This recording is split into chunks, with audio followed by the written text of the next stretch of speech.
நான்கு திசையிலும் நான். நான் வீசுகின்ற திசையைக் கொண்டும் தமிழர்கள் எனக்கு பெயர் சூட்டியுள்ளனர். கிழக்கு என்பதற்கு குணக்கு என்னும் பெயரும் உண்டு. கிழக்கிலிருந்து வீசும்போது நான் கொண்டல் எனப்படுகிறேன்.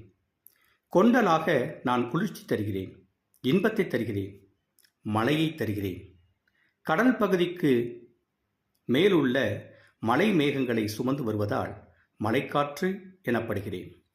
மேற்கு என்பதற்கு குடற்கு என்னும் பெயரும் உண்டு.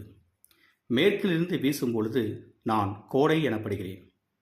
மேற்கிலிருந்து அதிக வலிமையோடு வீசுகிறேன். வறண்ட நிலைப்பகுதிகளில் இருந்து வீசுவதால் வெப்பக்காற்றாக மாறுகிறேன். வடக்கு என்பதற்கு வாடை என்றும் பெயர் உண்டு. வடக்கிலிருந்து வீசும் பொழுது நான் வாடைக்காற்று எனப்படுகிறேன். நான் பனிப்பகுதியிலிருந்து வீசுவதால் மிகவும் குளிர்ச்சியான ஊதைக்காற்று எனவும் அழைக்கப்படுகிறேன். தெற்கிலிருந்து நான் வீசும் பொழுது தென்றல் காற்று எனப்படுகிறேன். வடக்கு என்பதற்கு வாடை என்றும் பெயர் உண்டு. வடக்கிலிருந்து வீசும் பொழுது நான் வாடைக்காற்று எனப்படுகிறேன். நான் பனிப்பகுதியிலிருந்து வீசுவதால் மிகவும் குளிர்ச்சியான ஊதைக்காற்று எனவும் அழைக்கப்படுகிறேன். தெற்கிலிருந்து நான் வீசும் பொழுது தென்றல் காற்று எனப்படுகிறேன். இலக்கியத்தில் நான்.